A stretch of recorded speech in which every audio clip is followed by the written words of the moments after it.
On today's episode of Locked On 76ers, Nick Nurse had some interesting things to say about what the roster may look like by training camp, not necessarily what it looks like right now. We'll dive into that next. What he had to say right here, Locked On 76ers. You are Locked On 76ers, your daily Philadelphia 76ers podcast. Part of the Locked On Podcast Network, your team every day.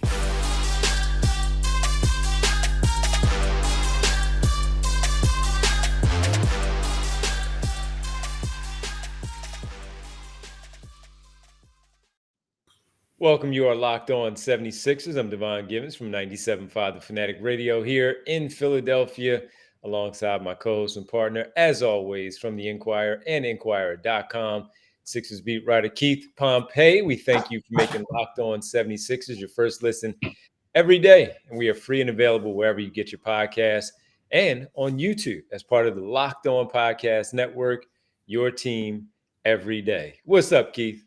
What's good, D? How you been, bro? Pretty good, man. Good to be back with you as we have some things to jump into on the Sixers side of things.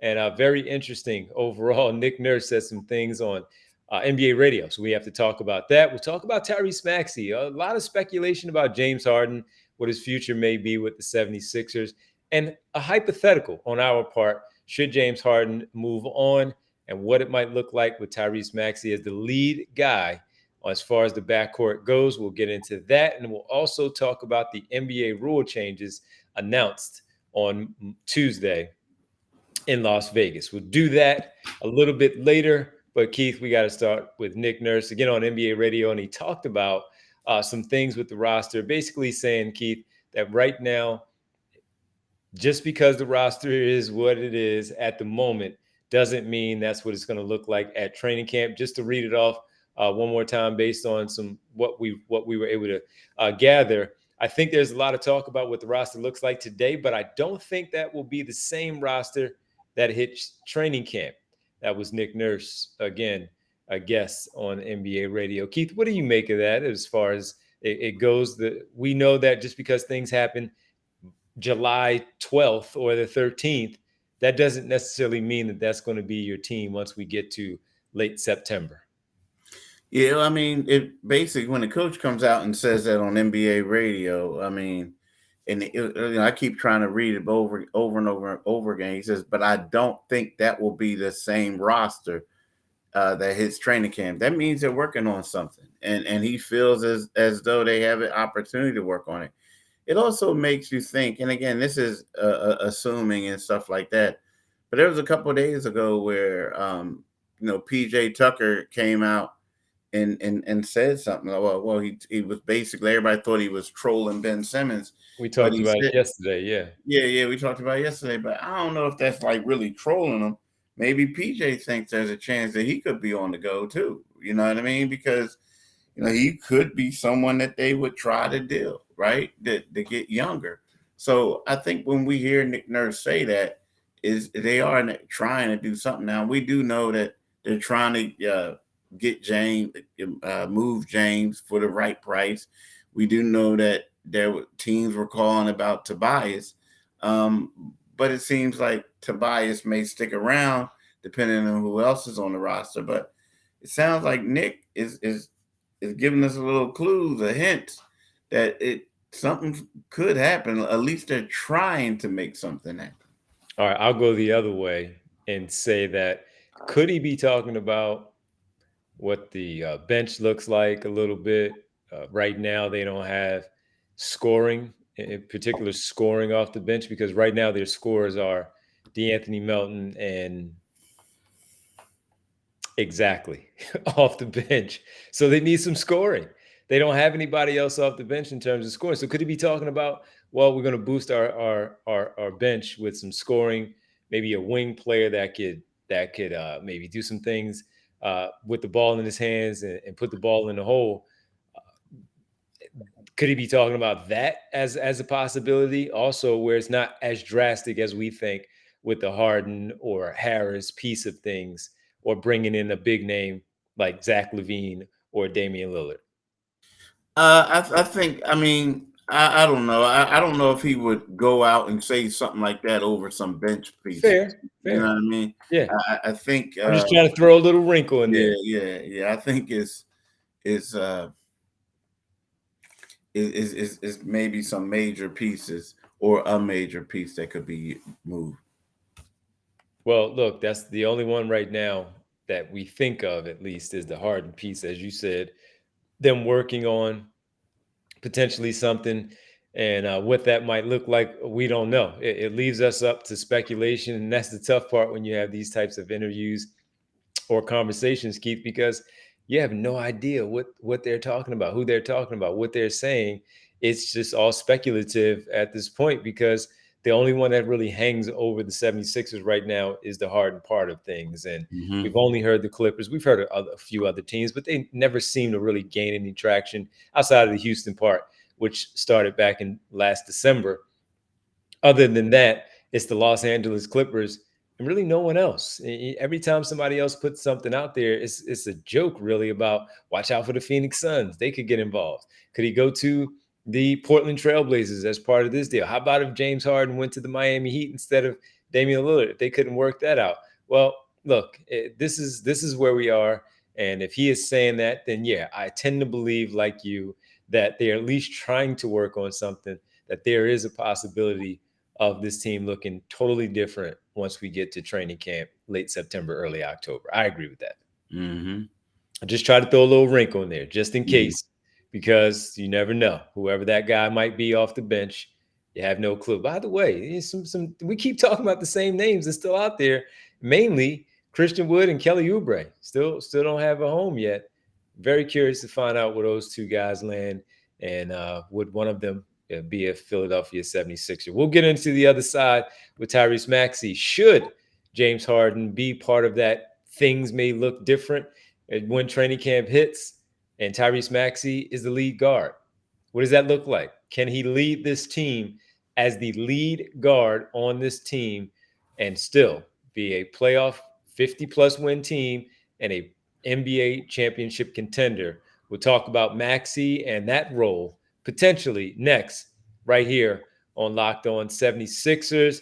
And we have to let you know that this show is brought to you by and sponsored by BetterHelp. Good people, and a great thing that they're doing, trying to help people out that may be going through some things, maybe some tough times for you, where you need somebody to talk to. And it's not your family, it's not your friends. You need to talk to a licensed professional that can really help you and you feel like can steer you in the right direction of what type of answers you may need on a specific situation, a specific part about your life right now. I've done it. I've spoken to a therapist before and has helped me out a great deal. I feel like I'm in a great space right now. Part of that is because just that, speaking with a licensed professional about some things. Sometimes in your life, we are faced with some tough choices and the path forward isn't always clear. That was work for me a few years back where I had to make a decision. It was really, really tough of what I had to deal with and trying to figure out the work piece of things. And speaking with someone really helped me, get through it at that time. And as I said, I'm in a pretty good space right now. Whether you're dealing with decisions around your career, like myself at the time, relationships, or anything else, therapy helps you stay connected to what you really want while you navigate this thing we call life. So you can move forward with confidence and excitement, trusting yourself to make decisions that align with your values. Is like anything, the more you practice at it, the easier it gets. So again, I've done it. I'm encouraging you, if you need to talk to someone and you don't feel comfortable necessarily sharing these things with your loved ones, maybe speak to someone at BetterHelp. If you're thinking of starting therapy, give BetterHelp a try. It's entirely online, designed to be convenient, flexible, and suited to your schedule. Just fill out a brief questionnaire to get matched up with a licensed therapist and switch therapists anytime for no additional charge. Let therapy be your map with BetterHelp. Visit BetterHelp.com/LockedOnNBA today to get 10 months off your first month. That's BetterHelp, HELP.com/LockedOnNBA. Thank you for making Locked On 76ers your first listen every day. Every day is tomorrow on the show. We will continue our conversation about the Philadelphia 76ers, the Summer Sixers, the offseason, we'll get into that a little bit more tomorrow here on Locked On 76ers. Well, Keith, Tyrese Maxey, if he's not part of that change that could be there that Nick Nurse was alluding to, then if James Harden moves on, these are ifs, and more ifs, but it's been out there that there's a chance that James Harden could be on the move. If Tyrese Maxey, who has been said as being deemed as untouchable by the organization, not in any trade discussions, what does it look like, Keith, if he's the lead guard, having to handle the ball, more ball handling responsibilities as the point guard? I like to term it as the lead guard, not necessarily having to be the point guard, but those responsibilities also mean setting up the offense, dishing the ball off, higher assist totals than just 4 assists per game during an entire season. That will have to be the next evolution of his game. Nick Nurse has talked about that. He mentioned that at his introductory press conference. Do you feel like Tyrese Maxey going into year number 4 could be a lead guard on a contending championship team? No. No, I don't. And I don't like the term lead guard, because then it makes it seem like I'm saying shade at him. But the way that you're describing it, like, I think he can be a lead guard, but the way that you're describing it as handling the rock and all this and that, no, I don't see it. Because I feel like he's a 2 guard. I know he handles the ball, and I get that. I know he's a combo, but to me, it's kind of like he does it out of necessity at times because they don't have anybody else to do it. And it was like in high school, yeah, he was a point guard, whatever, but he was a McDonald's All-American. He was the best player in the gym. You know what I mean? So, of course, he was touching the ball. I feel like Maxey is a small 2 guard, a guy who can get out and go. Yeah, he can be a combo, a little versatile, but really he's a 2 guard. He needs a point guard to get him in great situations. I feel like if you say, okay, Maxey, we want you to run the show, I feel like that's taken away a lot of his strengths as far as, he's a receiver of the ball, not a distributor of the ball. So I don't see it. No, I don't. I actually thought when Simmons held out and he was the lead guard at the time, and I believe it was Matisse Thybulle or Danny Green starting before James Harden got here. So Matisse Thybulle was starting. So it was Maxey, Curry, Thybulle, Harris, and Embiid.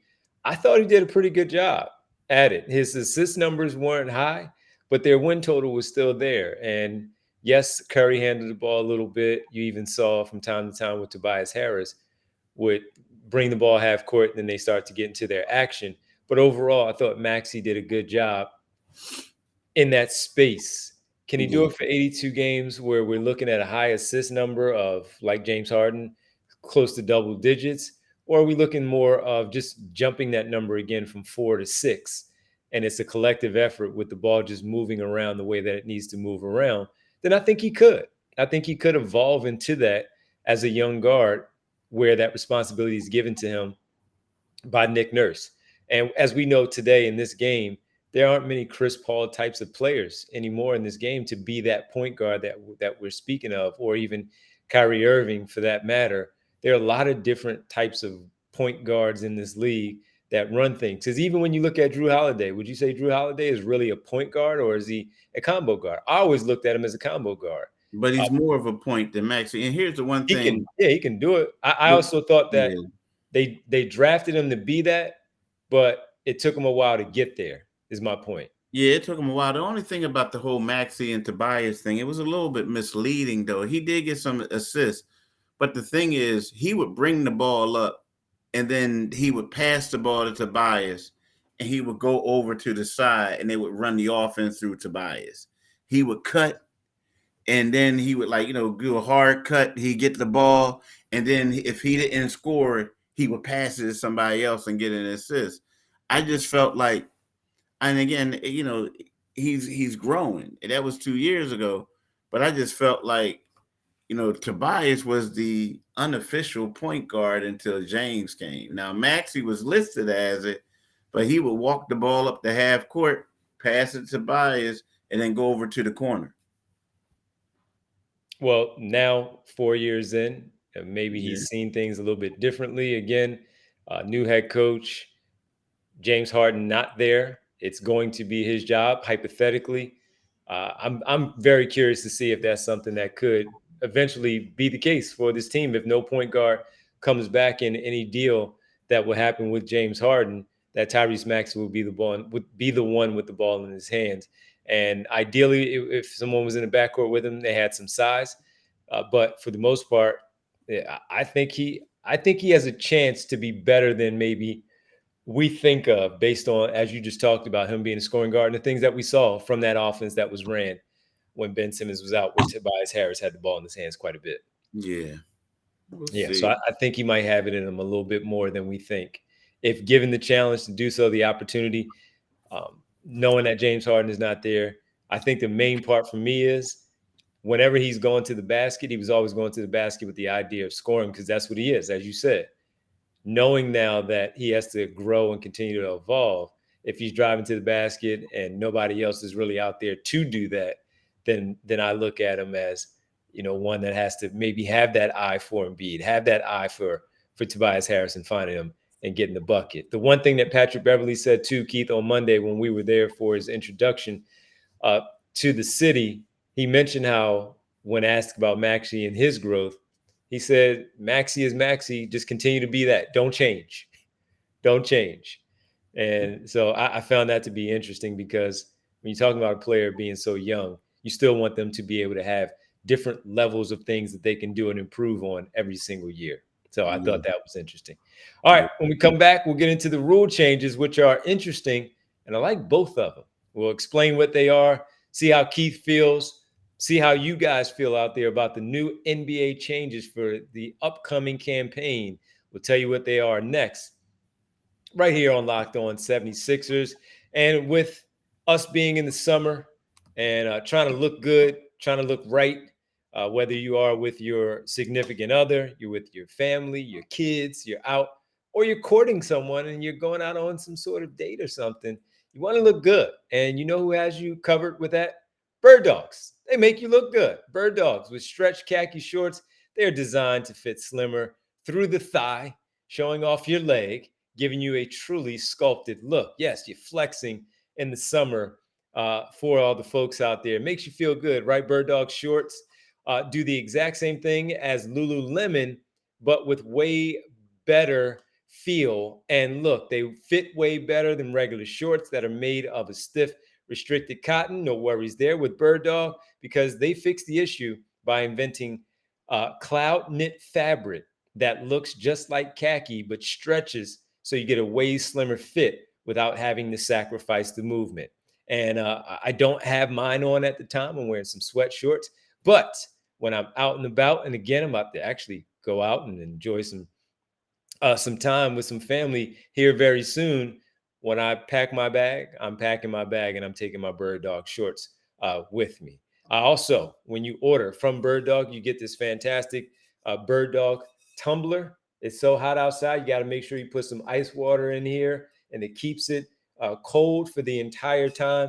This free tumbler, whenever you order from Bird Dogs, you get this fantastic tumbler. Look, you got the great logo on the bottom right here. Also on the bottom, let me show it off. And here, well, I cleaned it out, so it's all good. It's very, very convenient when you travel, going to the amusement parks as well. Bird Dogs tumbler, you'll want that. So go to birddogs.com/LockedOnNBA. Use promo code LockedOnNBA for a free Yeti-style tumbler, and that's birddogs.com. Locked On NBA, or promo code Locked On NBA for a free Yeti style tumbler. You don't want to take your Bird Dogs off. We promise you. Welcome back. Locked On 76ers. Keith was outside. I told him to make sure he gets the tumbler. Keep all the ice water in there while you're walking around the neighborhood, getting some fresh air. That's right. Well, Keith, the NBA implemented 2 new rule changes. One, I like both. Let me see what you think about these. And we'll see about the listeners and the viewers, how they feel here on Locked On 76ers. One, if you are flopping, now they'll call a flop and you'll get a technical foul where they'll get a free technical shot on the other end by the other team. I like it. It's too much flopping in the NBA. Play defense, do your job, and you'll get the right call, hopefully, from the official. So that's number one. Flopping leads to a free throw the other way, a technical free throw the other way. Keith, your thoughts on that new rule change, flopping now rewarded with a free throw? Yeah, I mean, I like it. It's funny though because it'll be like, "Hey, I wasn't flopping. Hey, what's going on?" Some people gonna get technical as far, right? Right. Get 2 free throws. yeah. It's like, I like it. I mean, I like it because it got out of hand with some dudes. It was just ridiculous. Like, you know what I mean? Looking like they got shot in the tail and all types of stuff the way they were falling. So I Dylan really Brooks, Marcus Smart, names like that where you just see it. You're like Chris Paul, where you just like, come on, guys. Joel flopped a little bit. Joel too, yeah. I mean, these are good defenders too. All 4 of them that we just mentioned. You don't even have to resort to that. Just play. Look, I understand you're trying to find an advantage, but you don't have to do that. So that's number one. We both agree that that's a good rule change coming up for 23-24. The other, Keith, is this is one that I also like because I've seen times because we watch the Sixers mostly or more than we watch the rest of the league, but we do pay attention to what's going on around the NBA, where the coaches challenge. I thought this should have been the case in the first place.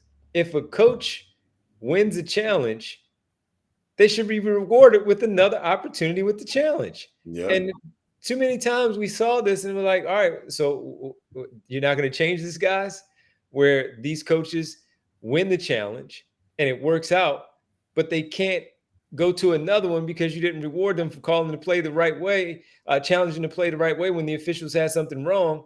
And I just thought there was something that they were behind on. And there were times, even Keith, I remember in the Boston series, I think it was game 6 of the Sixers Celtics series, there was a play that happened. I don't remember the play. I apologize, but I remember being in the building. We're sitting in our seats. Something happened where it was a bad call. Could have been goaltending, whatever it was, maybe a block charge where they probably would have gotten a flop and a free throw. But the officials made a bad call. And I'm like, Doc Rivers needs to challenge that. The only problem is Doc Rivers and any coach, they're not going to challenge something early in the game like that and blow their opportunity where there may be something just as important later in the game in a tight situation that they then have to challenge that one. And I'm glad they implement it now, Keith. If you win your challenge, the first challenge, they reward you with a second opportunity to challenge another play later in the game. Yeah, I like that too. It's funny because now it's going to be a lot more people. Hey, we want to challenge that. We want to challenge that. But yeah, they do that enough as it is. The players do that enough as it is. I know, isn't that funny? and look, and then everybody they look at the bench and they be like, "No, settle down, dude, settle down." But I like it, and it just seems like it makes sense too. Like, why would you lose it if it was right? You know what I mean? So it makes a lot of sense. Your only opportunity. Come on. Mm-hmm. Yeah, give them an opportunity because there might be another play. No one's perfect. The officials might miss something else later on. It's going to be tough. That's why they have the replay center back in Secaucus. They have to go check that out. Well, give them a second opportunity if it presents itself to do the same thing that they did earlier in the game and allows them to win this game. So I like both of them. And I don't know Nick Nurse's history, as a challenger during his time with the Toronto Raptors, but let's see how good he is here, where he's looking back at the bench and one of the coaches has to let him know, challenge that in the first quarter. And you just better win it, because if you lose it and you don't get it, now you're out for the remainder of the game. All right, that'll do it for us here on Locked On 76ers on this Thursday. We thank you for making Locked On 76ers your first listen every day. Every day is tomorrow on the show. We will talk a little bit more about the basketball team and where things are going during the summer. Keith, do you mind letting the good folks know where they can find us? Yeah, you can get this podcast wherever you get your podcasts at. It's free and available. And also, when you go to our YouTube channel, make sure you click on to the Liberty Bell on the Locked On 76ers YouTube channel. Click on the Liberty Bell so you can become a new subscriber and you get updates whenever we post a new podcast. But listen to my man D. He's back from 6 to 10 tonight.